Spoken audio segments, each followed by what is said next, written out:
Good morning student. Today will I discuss about Indian soil. आज हम Indian soil पे discuss करेंगे या चर्चा करेंगे। हम पहले भी इस पे चर्चा कर चुके हैं। हमने बताया था कि ICR has divided Indian soil eight group. जो आईसीआर है, जो भारतीय कृषि अनुसंधान परिषद है, उसने भारत की मृदाओं को 8 ग्रुप में बांटा है। कितने ग्रुप में बांटा है? 8 ग्रुपों में बांटा है बच्चों। और इससे पहले हम अपने पहले ग्रुप एलुवियल सॉइल पे चर्चा कर चुके हैं। अब हमारा जो नेक्स्ट जो ग्रुप है ब्लैक सॉइल, काली कपास की मृदा। क्या काली कपास की मृदा के नाम से भी जानते हैं? इसका दूसरा नाम रेगुर भी है। क्या नाम बच्चों इसका? रेगुर भी है। आज हम इस पे चर्चा करेंगे, ठीक है। तो शुरुआत करते हैं। देखो बच्चों, एक बात समझ लो काली कपास की मृदा मतलब यानी ब्लैक सॉइल। ब्लैक का मतलब आप दिमाग में आया होगा, ओह अच्छा, मतलब यानी कि जो मृदा काली होती है उसको ब्लैक कहते हैं। अरे नहीं नहीं नहीं, ऐसा नहीं होता है। देखो ऐसा, इसमें इसके भी कुछ मेजर फंक्शन होते हैं और मेजर मतलब यानी इसकी पहचान होती है। आपको पहचानना पड़ेगा कि आपकी ये ब्लैक सॉइल है। जैसे मान लो, कैसे पहचानेंगे कि उसकी न्यूट्रिएंट, उसमें कौन से न्यूट्रिएंट्स पाए जाते हैं, कौन से नहीं पाए जाते हैं और उसकी क्या कंडीशन होती है, ठीक है। तो सबसे पहले देख लेते हैं यहाँ से कि इसकी शुरुआत, इसका फॉर्मेशन कैसे होता है। क्या बच्चों, कि इसका फॉर्मेशन कैसे होता है? तो यहाँ से देखना कि these soil have been formed due to the solidification of lava spread over large areas, okay, during volcanic activity in the Deccan Plateau 1000 year of ago। मतलब कहने का समझना कि जो ज्वालामुखी विस्फोट होता है, ज्वालामुखी विस्फोट होने के बाद क्या होता है कि लावा बाहर आता है। जब लावा बाहर आता है तो वो क्या एक बेसाल्ट चट्टान में, क्या बेसाल्टिक चट्टान में बदल जाता है। और बेसाल्ट चट्टान के सॉलिडिफिकेशन से, क्या सॉलिडिफिकेशन से जिस मृदा का निर्माण होता है उसे क्या कहते हैं? उसे ब्लैक सॉइल कहते हैं। इसका मतलब ये नहीं कि ये आपकी कुछ ही दिनों में, महीनों में, सालों में बदल जाएगी, नहीं। इस प्रोसेस को कई हज़ार साल लग जाते हैं। इसमें बच्चों मेंशन है, देखो 1000 ईयर ऑफ एगो, मतलब यानी कई हज़ार सालों की ये प्रोसेस होती है, तब ब्लैक सॉइल का निर्माण होता है, ठीक है। बच्चों, इस ब्लैक सॉइल को हम किस ऑर्डर में रखते हैं? वो हमारा वर्टिसॉल में, किस में आ जाता है? वो वर्टिसॉल में रखते हैं। तो यहाँ से देखना बच्चों की आल्सो कॉल्ड रेगुर, इसे किस नाम से जानते हैं हम? रेगुर के नाम से जानते हैं। Is ideal for cotton crops, और इसे काली कपास की मृदा के भी नाम से जानते हैं, ठीक है। They are black due to compound of manganese also because of titaniferous magnetite.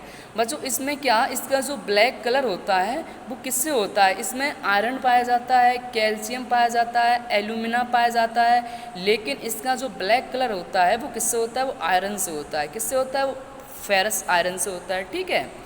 उसके बाद वर्टिकल क्रैकिंग प्रॉब्लम जो मोस्ट अकर्स, इसमें क्या कि क्रैकिंग मतलब होता है चटकना। क्या बच्चों? चटकना। आपने देखा होगा कि हम आपको दिखाते हैं यहाँ पे, ये देखो, ठीक है, कि जो सॉइल होती है इसकी एक तो वाटर होल्डिंग कैपेसिटी अधिक होती है। क्यों?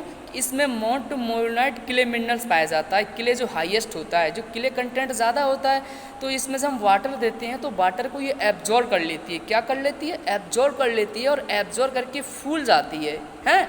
तो इसमें क्ले कंटेंट के मारे फूल जाती है, और जब इसका ये सूख जाती है, सूखने के बाद ये इसका क्या होता है? ये चटक जाती है, इसमें सुकड़न सी आ जाती है। हम आपको दिखा रहे हैं, यहाँ पे देखना, एक मिनट। ये देखो बच्चों, हमने एक फ़ोटो को मेंशन किया है, ये देखो, ये वाटर को एब्जॉर्ब करके फूल जाती है, जैसे स्वेलिंग कहते हैं। और उसके बाद इस वाटर सूखने के बाद जब ये सूख जाती है सॉइल, तो इसमें क्रैकिंग एक चटक जाती है। आप इन दरारों को अच्छे से देख सकते हैं, और आपने सॉइल को शायद कहीं देखा भी होगा, ठीक है।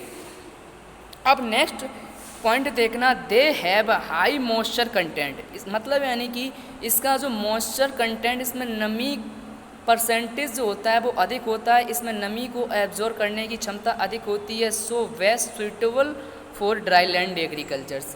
ये क्या कि बहुत महत्वपूर्ण होती है, बहुत उपजाऊ होती है ड्राई लैंड एग्रीकल्चर के लिए। अब बच्चों एक शब्द यहाँ पे यूज हुआ है, dry land agriculture. Dry land agriculture से आप क्या समझते हैं? ड्राई लैंड एग्रीकल्चर का मतलब होता है कि वहाँ पे जहाँ पे पानी की उपलब्धता कम होती है और पानी के अभाव में जो भी कृषि की जाती है, ठीक है। तो वहाँ पे ड्राई लैंड एग्रीकल्चर कहते हैं, और वहाँ के लिए यह मृदा बहुत ही उपजाऊ होती है, बहुत ही उपजाऊ होती है, क्योंकि इसमें वाटर होल्डिंग कैपेसिटी ज़्यादा होती है। ये वाटर को अगर एब्जॉर्ब कर लेती है तो इसके अंदर मॉइस्चर जो होता है वो कई दिनों तक, महीनों तक बना रहता है। ठीक है, अब नेक्स्ट पॉइंट देखते हैं, rich in manganese, calcium, iron, alumina.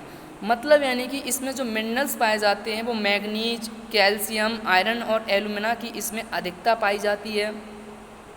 अब ये देख लेते हैं कि कैल्शियम, आयरन, एल्यूमिना की अधिकता है, तो इसका मतलब कि इसमें डिफिशिएंट भी होगा, क्या इसमें कमी भी होगी।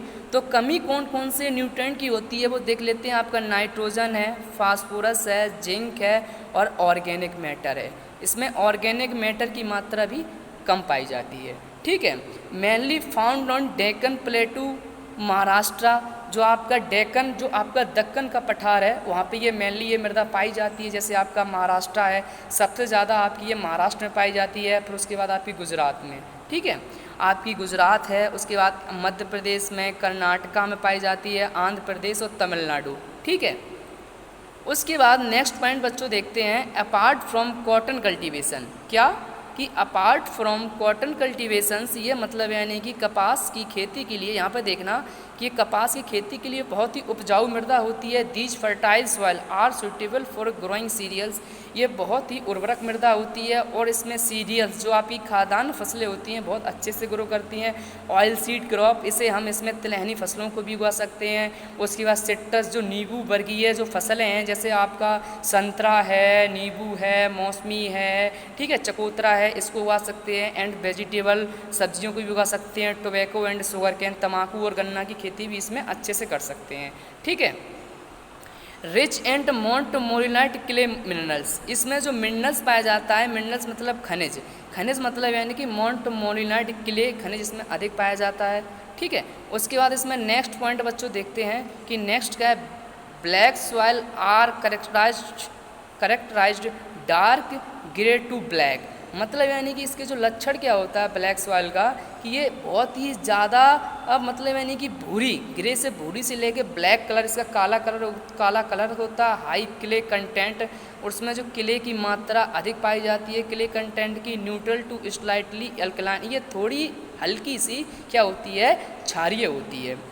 Typical black cotton soil have developed on basaltic rocks, मतलब यानी कि जो आपकी ये ब्लैक कॉटन सॉइल ज़्यादातर डेवलप, जो विकास उसकी जो विकसित होती है वो बेसाल्टिक रॉक से होती है। किससे होती है बच्चों, बेसाल्टिक रॉक से होती है। कुछ इसमें हमने बच्चों फसलों को इंक्लूड किया है कि हम ब्लैक सॉइल में कौन कौन सी फसलों को उगा सकते हैं। तो यहाँ पे आप देखना कि आपकी कौन सी फसल है, कॉटन है, लिनसीड है, ऑर्केस्टर है, उसके बाद आपकी मिलेट है, सनफ्लावर है, शुगर कैन है। क्या कि कॉटन को हिंदी में कहते हैं कपास बच्चों, और लिनसीड को अलसी कहते हैं, कैस्टर को अंडी कहते हैं, और मिलेट्स खाद्यान्न फसलें जैसे आपकी आ जाती हैं, कोदो है, मड़वा है, ये रावी है, ये आपकी आ जाती हैं। सनफ्लावर आपका सूरजमुखी, उसके बाद शुगर कैन आपका गन्ना। ये बच्चों यहाँ पे आप देख सकते हैं ब्लैक सॉइल, ये एक फ़ोटो को हमने एक मेंशन की है, आपकी ब्लैक सॉइल है। ठीक है, और नेक्स्ट पिक्चर हमने ऊपर भी मेंशन की है। ओके, उसके बाद थैंक यू।